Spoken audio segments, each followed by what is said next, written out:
Selamat malam saudara yang terkasih di dalam Tuhan. Mazmur 44 ayat 1-9 berkata demikian. Untuk pemimpin biduan dari Bani Korah, nyanyian pengajaran. Ya Allah, dengan telinga kami sendiri telah kami dengar, nenek moyang kami telah menceritakan kepada kami perbuatan yang telah Kau lakukan pada zaman mereka, pada zaman purbakala. Engkau sendiri dengan tangan-Mu telah menghalau bangsa-bangsa, tetapi mereka ini Kau biarkan bertumbuh. Suku-suku bangsa telah Kau celakakan, tetapi mereka ini Kau biarkan berkembang.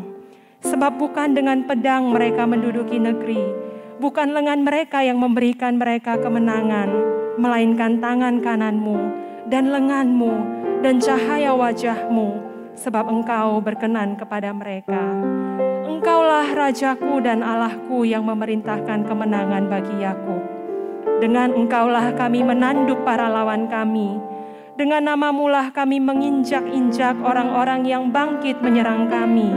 Sebab bukan kepada panahku aku percaya, dan pedangku pun tidak memberi aku kemenangan. Tetapi Engkaulah yang memberi kami kemenangan terhadap para lawan kami, dan orang-orang yang membenci kami Kau beri malu. Karena Allah kami nyanyikan puji-pujian sepanjang hari, dan bagi nama-Mu kami mengucapkan syukur selama-lamanya. Selah. Saudara, mari bersama dengan pemazmur kita menaikkan pujian bagi Allah kita yang perbuatannya besar dan ajaib. Allah yang namanya kudus, yang layak untuk dipuji dan layak untuk disembah. Besar dan ajaiblah karya-Mu, adil dan benarlah jalan-Mu, Raja segala bangsa yang maha kuasa, mulia nama-Mu. Besar dan ajaiblah karya-Mu, adil dan benarlah jalan-Mu,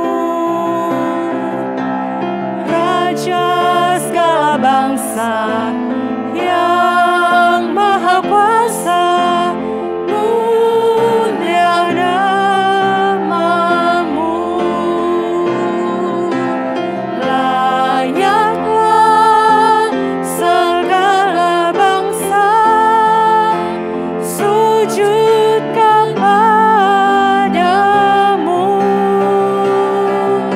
sebab Kau Allah yang kudus, layak disembah.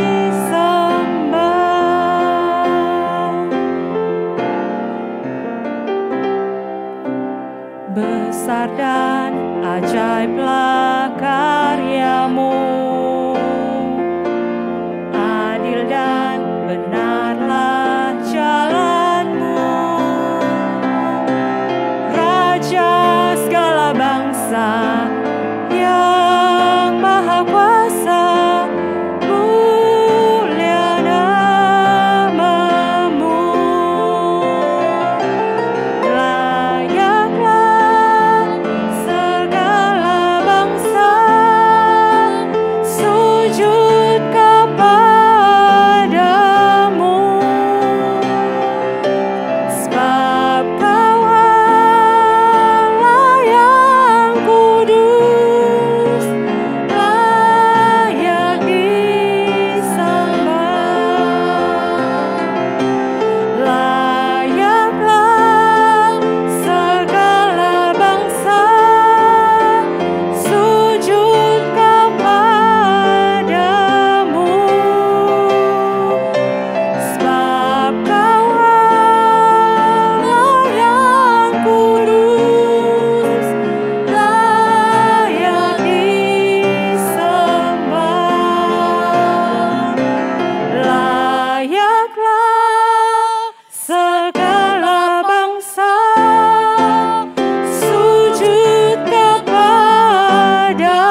Mari kita naikkan pujian dan sembah kita.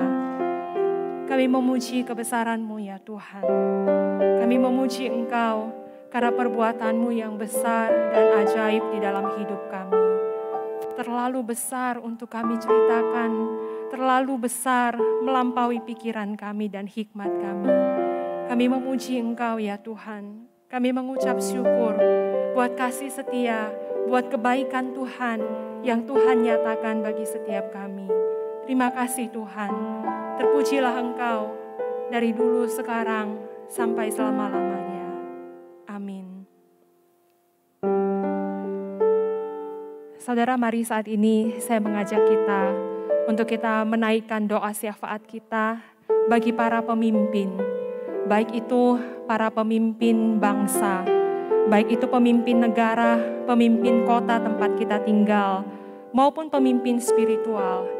Bagi gembala, hamba Tuhan, pemimpin setiap komsel, pengurus dalam setiap komisi yang melayani di gereja kita. Mari kita dukung para pemimpin ini di dalam doa kita. Mari kita bawa mereka di dalam doa kita. Kita berdoa. Tuhan, kami menaikkan syukur kami untuk para pemimpin yang Tuhan boleh pilih, yang Tuhan boleh pakai untuk memimpin. Baik itu di negara kami, di kota tempat kami tinggal.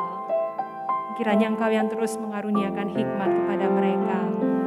Biarlah di dalam pelayanan kepemimpinan mereka, Tuhan boleh memakai mereka. Tuhan boleh memberikan hikmat-Mu kepada mereka. Sehingga mereka boleh melayani dalam bidang mereka dengan baik. Tuhan yang topang mereka dengan kasih setia dan kebaikan-Mu. Kami juga menyerahkan untuk pemimpin-pemimpin spiritual yang ada di gereja kami. Untuk gembala kami, untuk pemimpin komsel, untuk setiap hamba Tuhan, untuk majelis, untuk pengurus, mereka yang Tuhan percayakan pada pelayanan ini.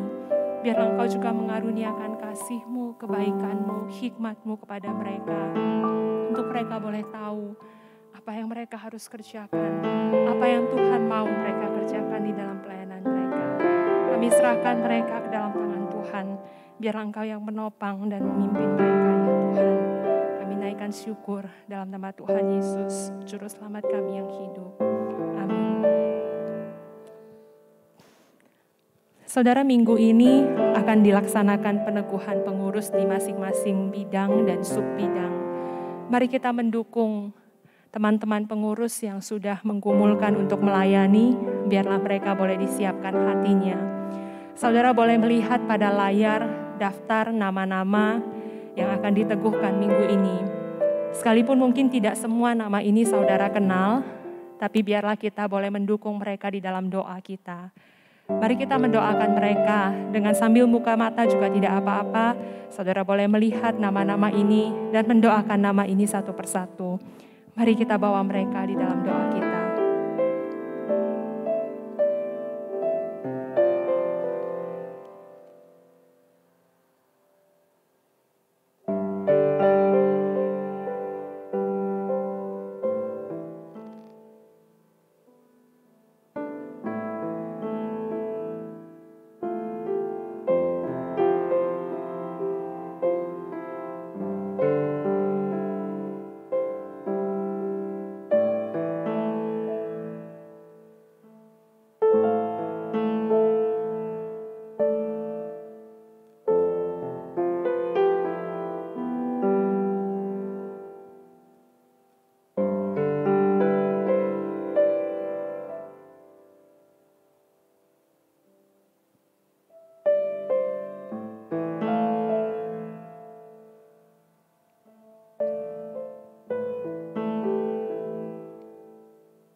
Kami serahkan saudara-saudara kami ini ke dalam tangan Tuhan. Biarlah Engkau yang memimpin, Engkau yang juga memberkati jalannya peneguhan minggu ini boleh berjalan dengan baik ya Tuhan. Dalam nama Tuhan Yesus kami naikkan doa kami. Amin. Saudara, ketika hidup kita mengecewakan, ketika banyak jalan yang tidak kita ketahui di depan, ketika gelombang badai hidup datang menerpa, kita bisa tetap merasakan tenang. Karena kita tahu Tuhan beserta dengan kita, dan Dialah yang akan memimpin kita. Mari dengan iman kita naikkan pujian ini. Rohku tenang, Tuhan besertaku. Salib susah, sabarku memikul. Ku bersandar karena Yang mimpinku. Hanyalah Dia yang sungguh setia. Rohku tenang, ya sobatku yang baik. Jalan berliku pun ku lewati. Tenang, ya tanggung bebanku. Pimpinannya tak pernah berubah. Jangan biarkan imanmu bergoncang. Yang ku tak tahu, gelap pasti terang. Rohku tenang, badai pun tak ada. Ombak dahsyat, sekejap tenanglah. Saudara, kita dapat tenang karena Tuhan beserta dengan kita. Percayalah kepada Dia. Sama seperti Amsal, dalam Amsal 3 ayat 5 mengatakan, percayalah kepada Tuhan dengan segenap hatimu, dan janganlah bersandar kepada pengertianmu sendiri. Percayalah kepada Tuhan dengan segenap hatimu, dan janganlah bersandar kepada pengertianmu sendiri. Mari bersama kita katakan, hatiku percaya. Hatiku percaya,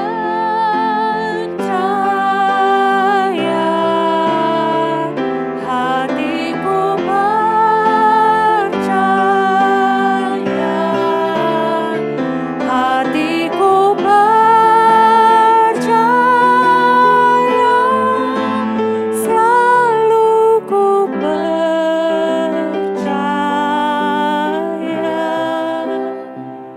Hatiku percaya, hatiku percaya, hatiku percaya, selalu ku percaya.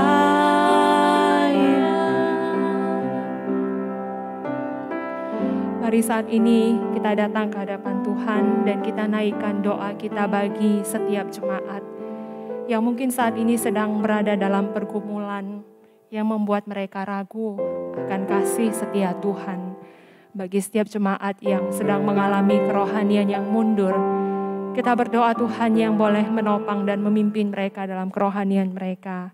Kita juga serahkan ke dalam tangan Tuhan untuk setiap jemaat yang bergumul karena masalah kesehatan, ataupun mereka yang mungkin sedang terpapar COVID. Kiranya Tuhan yang memberikan kekuatan dan damai sejahtera bagi setiap mereka. Mari saudara kita bawa mereka di dalam doa kita. Tuhan, kami naikkan doa kami untuk saudara-saudara kami yang sedang mengalami hal yang tidak mudah di masa-masa ini. Biarlah Engkau berkenan memberikan kekuatan kepada mereka. Biarlah Engkau berkenan memberikan kepada mereka hati yang mau percaya kepada Tuhan. Mereka yang sakit, lemah tubuh, ataupun yang mungkin terpapar COVID. Tuhan kiranya menunjukkan belas kasihan-Mu bagi mereka. Pimpin mereka Tuhan. Berikanlah damai sejahtera-Mu kepada mereka. Biarlah mereka boleh terus percaya kepada Tuhan dan berharap hanya kepada Engkau. Kami serahkan setiap saudara kami ini ke dalam tangan-Mu Tuhan. Biar Engkau yang menopang mereka dengan kasih setia-Mu. Kami naikkan doa kami dalam nama Tuhan Yesus, Juru Selamat kami yang hidup. Amin. Saudara, saat kita tidak bisa melihat jalan Tuhan di depan, saat kita tidak bisa mengerti rencananya, mari kita tetap berpegang pada janjinya. Mari tetap berharap kepadanya. Mari tetap percaya kepadanya. Mari sama-sama kita katakan, Tuhan, aku mau percaya kepadamu. Saat ku tak melihat jalan-Mu, saat ku tak mengerti rencana-Mu, namun tetap ku pegang janji-Mu. Pengharapanku hanya padamu. Hatiku percaya,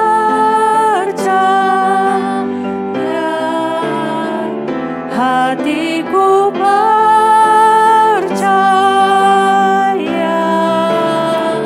hatiku percaya, selalu ku percaya.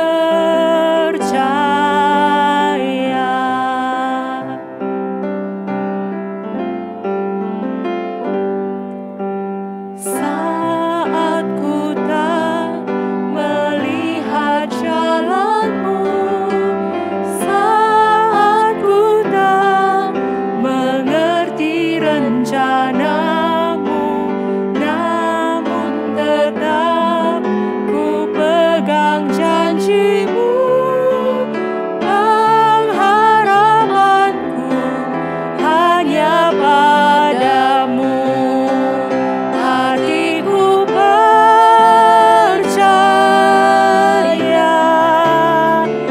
hatiku percaya,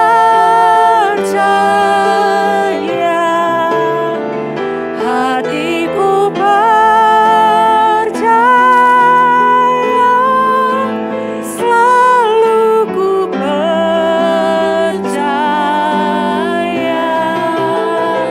Hatiku percaya, hatiku percaya, hatiku percaya, selalu ku percaya.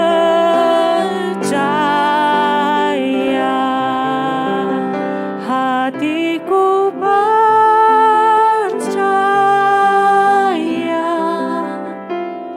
hatiku percaya, hatiku percaya,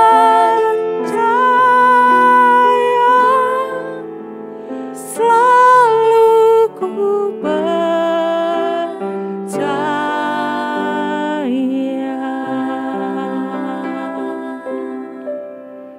Tolonglah kami ya Tuhan, di saat kami tidak sanggup untuk percaya kepada Tuhan. Tolong kami yang tidak percaya ini, untuk bisa belajar percaya sepenuhnya kepada Engkau. Pimpin kami Tuhan dalam waktu ke depan ketika kami mau membaca merenungkan firman-Mu. Berkati hamba-Mu yang akan menyampaikannya, juga setiap kami yang mendengar.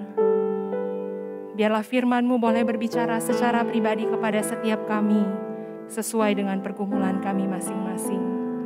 Terima kasih Tuhan, dalam nama-Mu kami naikkan doa kami. Amin.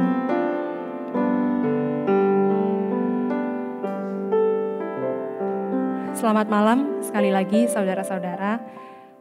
Malam hari ini kita akan merenungkan firman Tuhan dari Mazmur 44. Tadi saya sudah bacakan di ayat 1 sampai 9. Mari saya mengajak kita untuk memperhatikan bersama dengan saya. Saya akan bacakan ayat yang selanjutnya dari ayat 10 sampai 23. Beginilah firman Tuhan. Namun engkau telah membuang kami dan membiarkan kami kena umpat. Engkau tidak maju bersama-sama dengan bala tentara kami. Engkau membuat kami mundur daripada lawan kami dan orang-orang yang membenci kami mengadakan perampokan. Engkau menyerahkan kami sebagai domba sembelihan dan menyerakkan kami di antara bangsa-bangsa. Engkau menjual umat-Mu dengan cuma-cuma dan tidak mengambil keuntungan apa-apa dari penjualan itu.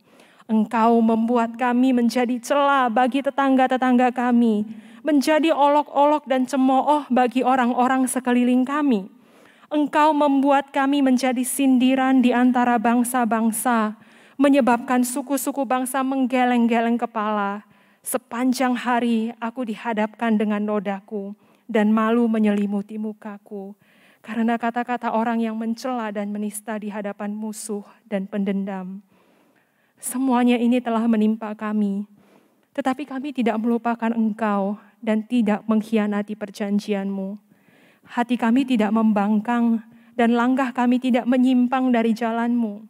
Walaupun Engkau telah meremukkan kami di tempat serigala dan menyelimuti kami dengan kekelaman. Seandainya kami melupakan nama Allah kami dan menadahkan tangan kami kepada Allah lain, masakan Allah tidak menyelidikinya karena Ia mengetahui rahasia hati. Oleh karena Engkau, kami ada dalam bahaya maut sepanjang hari. Kami dianggap sebagai domba-domba sembelihan. Terjagalah, mengapa Engkau tidur ya Tuhan? Bangunlah, janganlah membuang kami terus-menerus. Mengapa Engkau menyembunyikan wajah-Mu dan melupakan penindasan dan impitan terhadap kami? Sebab jiwa kami tertanam dalam debu, tubuh kami terhampar di tanah. Bersiaplah menolong kami, bebaskanlah kami karena kasih setia-Mu. Demikianlah firman Tuhan. Saudara, saya yakin setiap kita pasti pernah mengalami yang namanya kecewa. Seseorang bisa merasa kecewa karena ada ekspektasi atau harapan yang tidak sesuai dengan kenyataan yang terjadi atau realitas yang terjadi. Kita berharap apa, yang terjadi apa. Saya beberapa kali kecewa ketika pesan makanan dari aplikasi online. Biasanya saya itu suka bingung kalau mau pesan makan.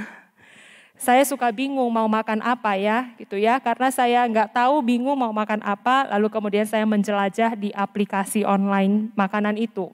Dan saya mulai lihat-lihat makanan mana yang gambarnya itu menarik hati, yang bisa membuat saya selera. Lalu ketika saya cari-cari dan saya lihat, wah ini kelihatannya dari gambarnya enak, selera makan saya langsung bangkit karena melihat gambar makanan yang menggiurkan itu, maka saya klik dan saya pesan. Setelah selesai pesan, biasanya di kepala saya sudah mulai muncul bayangan tentang makanan tadi yang saya lihat gambarnya itu begitu menggiurkan dan membangkitkan selera. Maka saya tunggu, saya mulai bayangkan, wah kayaknya ini bakalan enak ya, dari gambarnya kayaknya enak.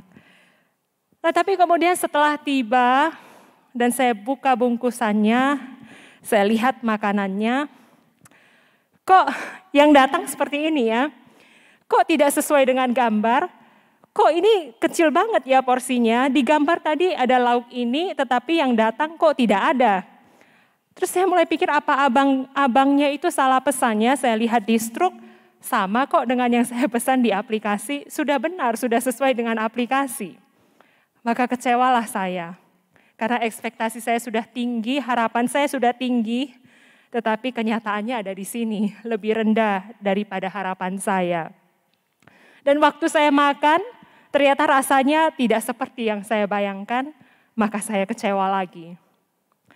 Nah saudara, ini adalah salah satu contoh sederhana dalam kehidupan sehari-hari yang mungkin bisa membuat kita merasa kecewa. Dan dalam kehidupan kita yang begitu rumit, begitu kompleks, saya yakin ada begitu banyak hal lain yang mungkin bisa membuat kita kecewa. Kita bisa saja kecewa dengan pasangan kita berharap pasangan kita begini, ternyata dia begitu. Kita berharap orang tua atau anak kita begitu begini, Tetapi kenyataannya mereka begini begitu. Kita bisa saja kecewa dengan rekan kerja atau atasan kita karena kita punya harapan harusnya mereka begini. Tetapi kenyataannya mereka begitu. Dan yang paling krusial, kita pun bisa kecewa dengan Tuhan karena ternyata realitas hidup yang kita jalani tidak sesuai dengan apa yang kita harapkan.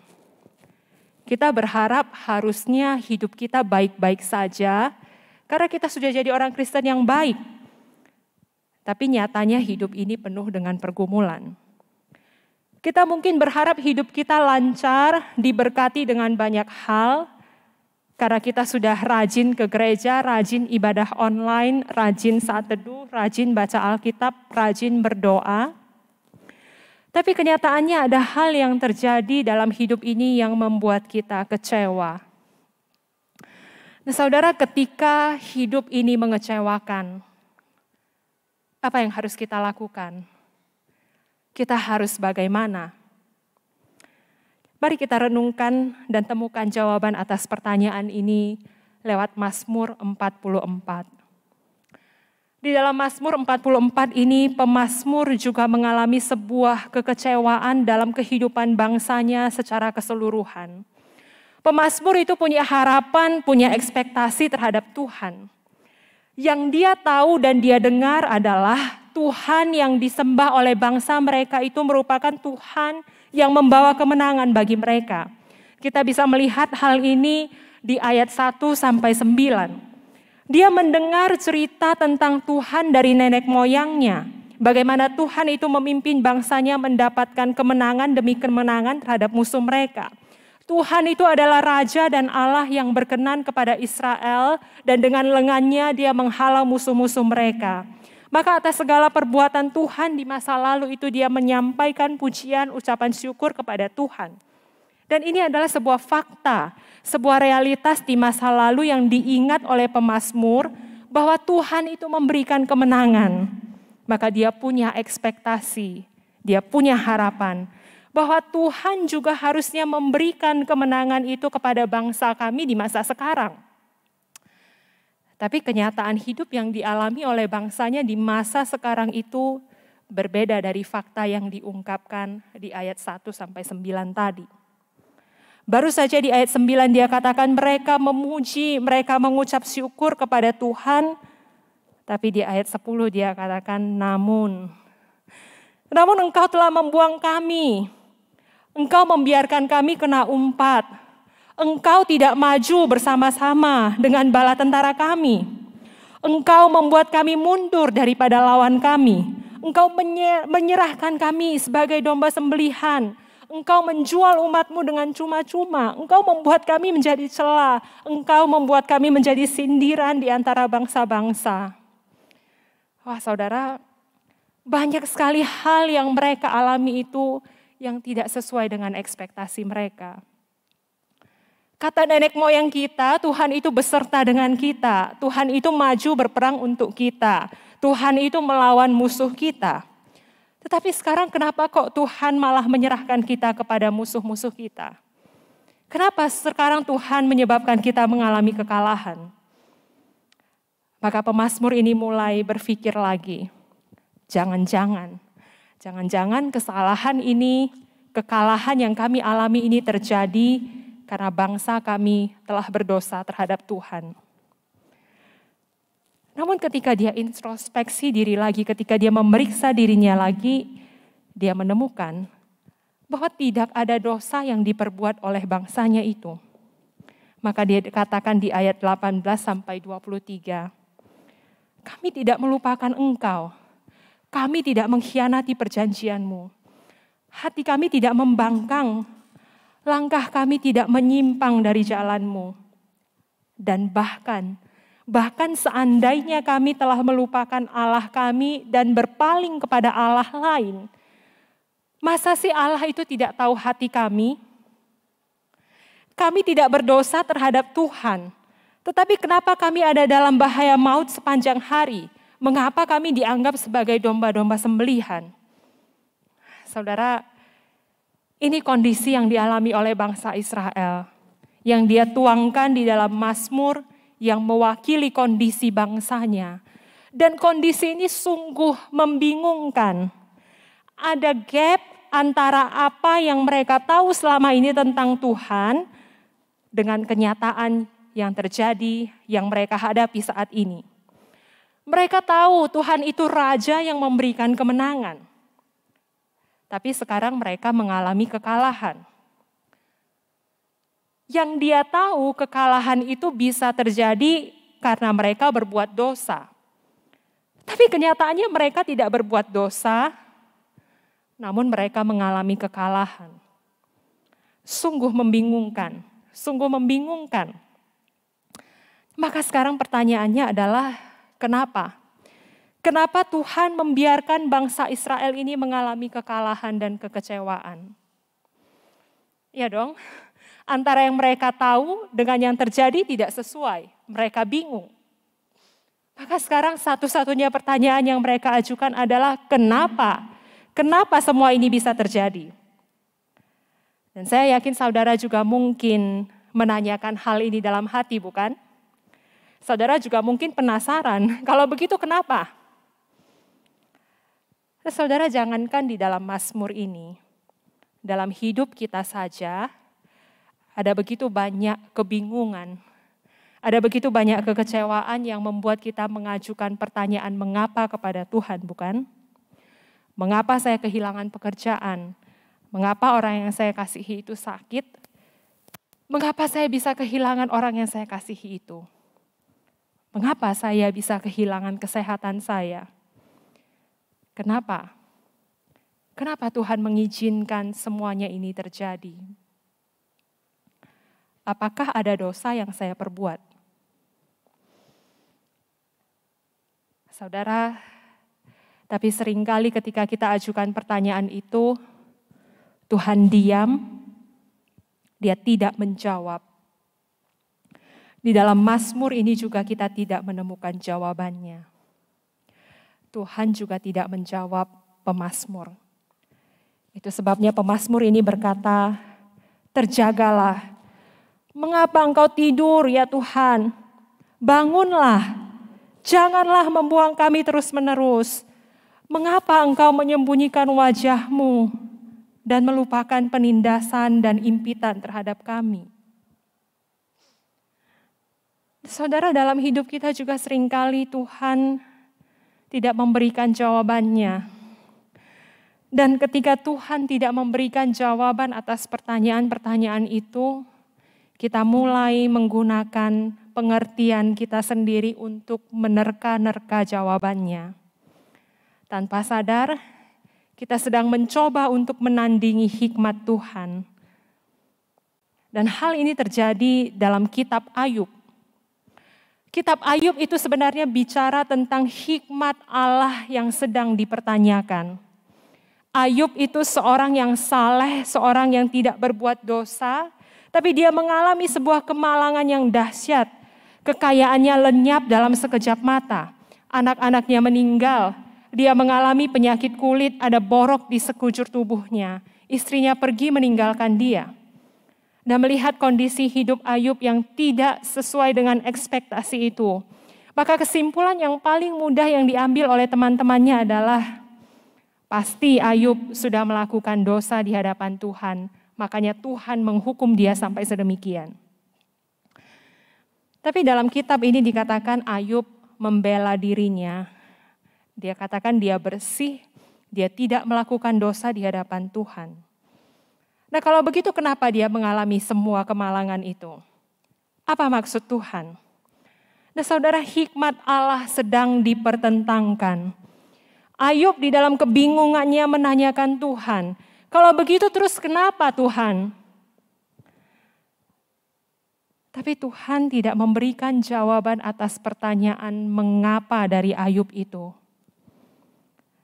Tuhan menjawab Ayub dengan menantang dia balik.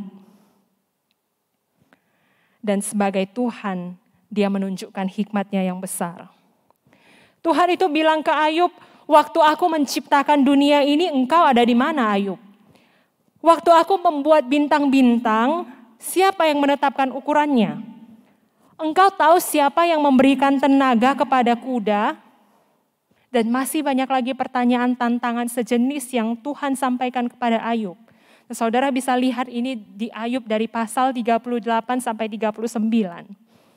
Dan mendengar jawaban Tuhan itu, Ayub cuman bisa bilang, aku ini terlalu hina.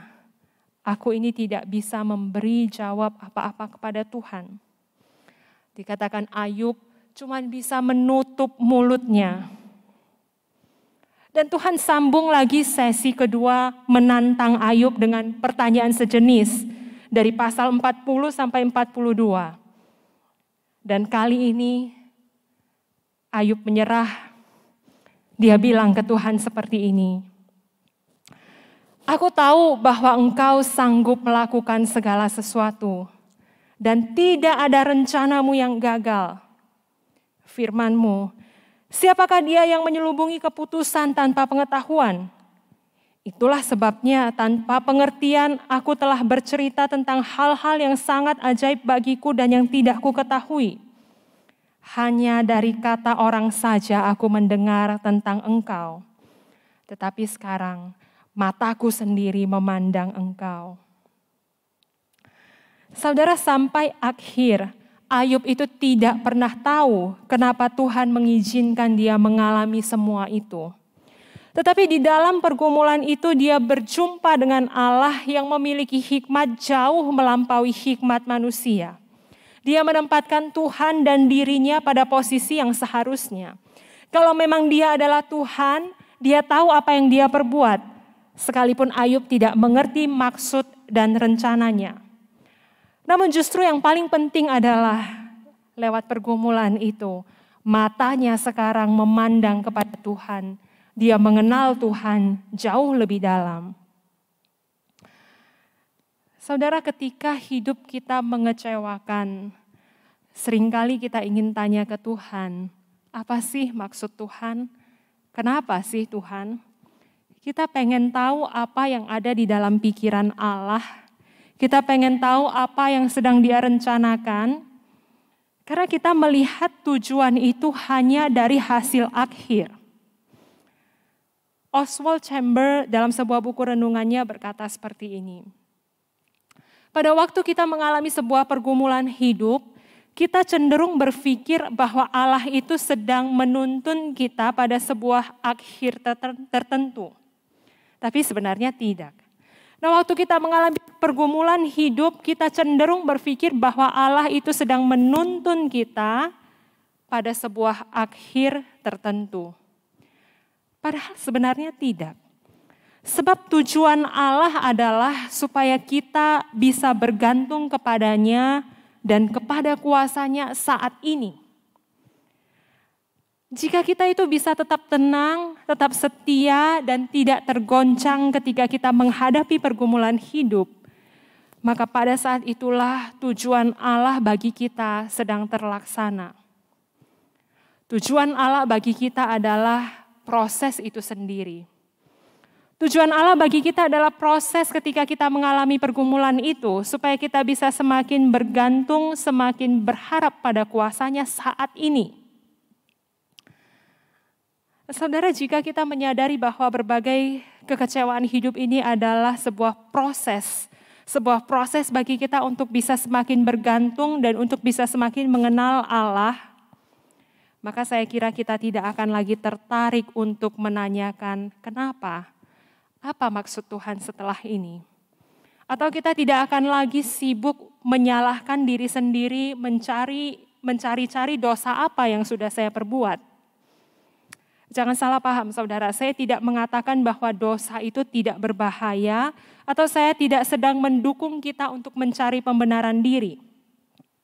Jika memang ada dosa yang Tuhan singkapkan, maka kita butuh untuk datang kepadanya dan mengakui itu. Dosa memang menimbulkan konsekuensi. Namun kesulitan atau pergumulan hidup tidak selalu disebabkan karena dosa. Saudara, ketika hidup kita itu mengecewakan Dan kita tahu, kalau kita tahu bahwa tujuan Tuhan bagi kita adalah di dalam proses bergumul itu sendiri, supaya kita semakin bergantung kepadanya, maka cuma ada satu hal yang dapat menjadi solusi bagi kita ketika kita menghadapi realitas hidup ini. Solusinya adalah percaya kepada Tuhan dengan segenap hatimu. Di dalam Mazmur ini, sekalipun pemazmur tidak menemukan jawabannya, di ayat terakhir dia berkata, "Bersiaplah menolong kami, bebaskanlah kami karena kasih setiamu." Dia masih punya keyakinan terhadap Tuhan. Dia masih percaya pada kasih setia Tuhan. Itulah sebabnya dia meminta pertolongan Tuhan. Saudara, kasih setia Tuhan itu menjadi jaminan bagi kita untuk kita bisa tetap percaya kepada Dia. Salah satu ayat di dalam Mazmur ini dikutip oleh Rasul Paulus di dalam Roma 8. Paulus mengutip ini untuk meyakinkan setiap anak-anak Allah yang sudah ditebus oleh Kristus dengan darahnya yang mahal. Paulus menulis itu untuk meyakinkan kita bahwa tidak ada seorang pun yang dapat menggugat orang-orang pilihan Allah. Tidak ada orang yang dapat menghukum mereka. Karena Kristus bukan hanya mati bagi kita, tetapi Dia juga bangkit dan duduk di sebelah kanan Allah. Malah juga Dia menjadi pembela bagi kita, maka tidak ada satu hal pun yang bisa memisahkan kita dari kasih Kristus. Paulus tuliskan ini dalam Roma 8 ayat 33 sampai 35. Saudara, sekalipun kenyataan hidup ini boleh mengecewakan, tetapi ingatlah akan kasih setia Tuhan dan percayalah kepadanya dengan segenap hatimu. Jangan bersandar kepada pengertianmu sendiri. Percayalah kepada Tuhan dengan segenap hatimu dan janganlah bersandar kepada pengertianmu sendiri. Percayalah kepadanya dengan segenap hatimu, bukan dengan segenap pemikiranmu.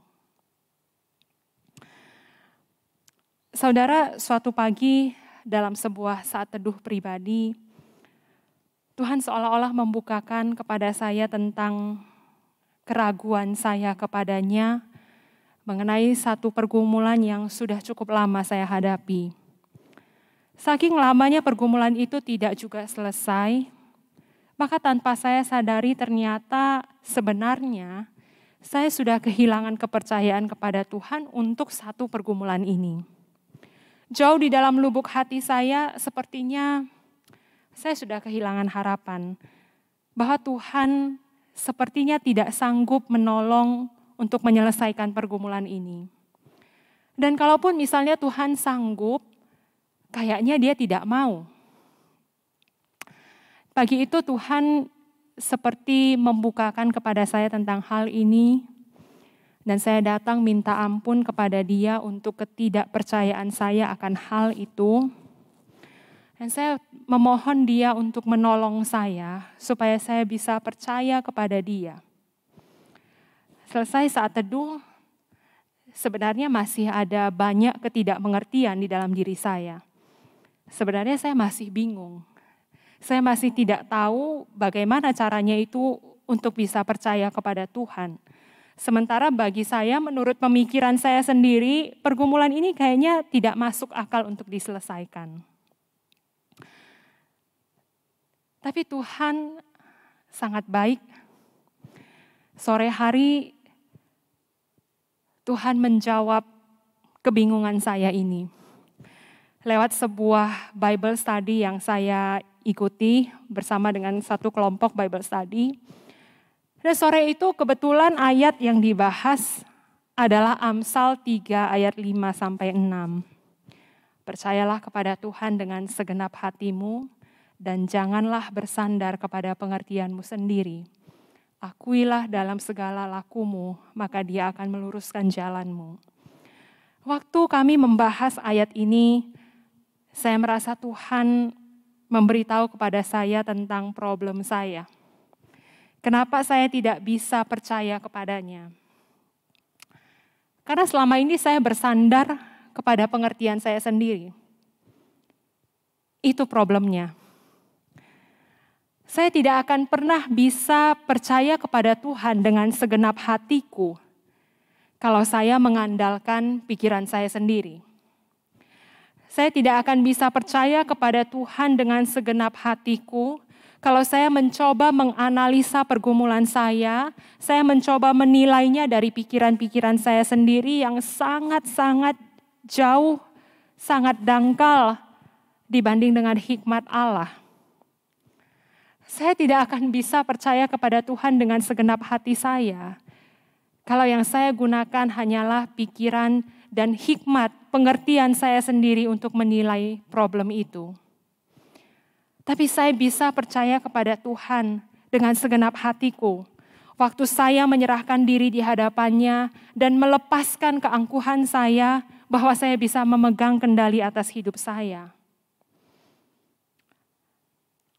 Saudara, jika saat ini ada banyak hal yang terjadi yang tidak sesuai dengan harapan kita, kondisi pandemi yang tidak ujung usai, membuat hidup kita tambah mengecewakan. Mungkin ada banyak hal lain yang tidak sesuai dengan ekspektasi kita yang membuat kita kecewa. Mari kita datang, kita belajar untuk percaya kepada Tuhan dengan segenap hati kita. Jangan bersandar kepada pengertian kita sendiri. Mari renungkan firman ini. Percayalah kepada Tuhan dengan segenap hatimu dan janganlah bersandar kepada pengertianmu sendiri. Mari saya mengajak kita untuk mengambil waktu teduh sebentar.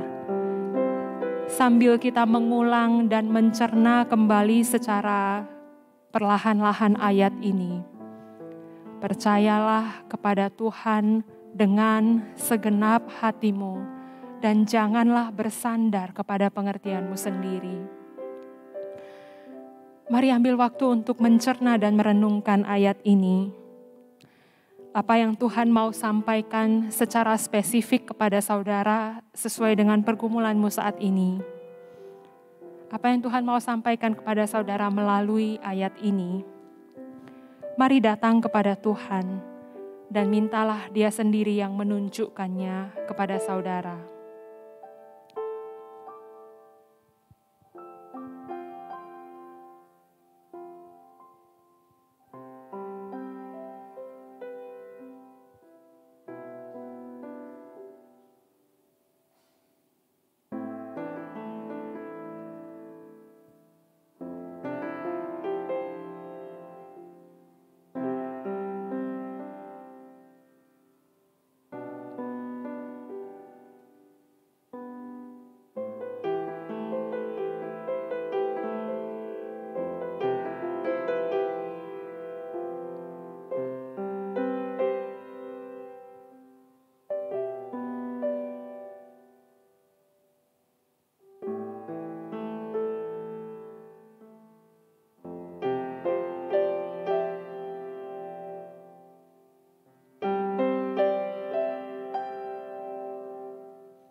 Kalau saudara mau belajar untuk percaya kepada Tuhan dengan segenap hatimu,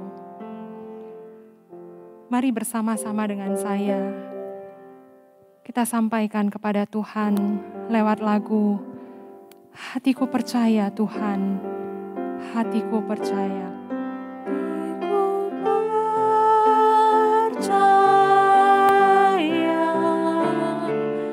Hatiku percaya, hatiku hatiku percaya,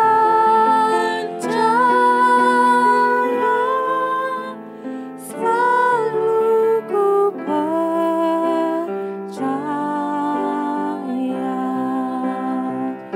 Hatiku percaya,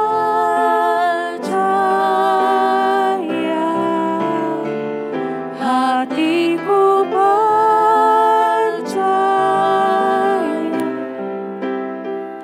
hatiku percaya,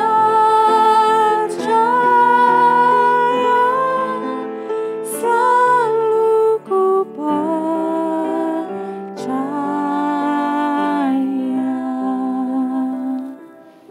Tuhan, ini kami setiap anak-anak-Mu. Tolong kami Tuhan, agar kami boleh percaya kepada Engkau dengan segenap hati kami. Agar kami tidak bersandar kepada pengertian, kepada hikmat kami sendiri. Tapi biarlah kami boleh belajar untuk datang menyerahkan diri kepadamu dan belajar percaya sepenuhnya kepada Engkau. Untuk setiap jemaat-Mu Tuhan yang mungkin saat ini sedang mengalami kekecewaan dengan Tuhan. Untuk jemaat-Mu yang sedang bergumul, hamba-Mu menyerahkan mereka ke dalam tangan Tuhan. Mohon Tuhan yang berkenan menjamah mereka, menjumpai mereka, membuat mereka percaya kepada Tuhan dengan segenap hati mereka. Dan biarlah di dalam proses bergumul itu, mereka boleh semakin bergantung dan berharap kepada Engkau. Terima kasih Tuhan, kami naikkan doa kami dalam nama Tuhan Yesus, Juru Selamat kami yang hidup. Amin. Amin. Persekutuan doa malam ini selesai. Tuhan Yesus memberkati kita.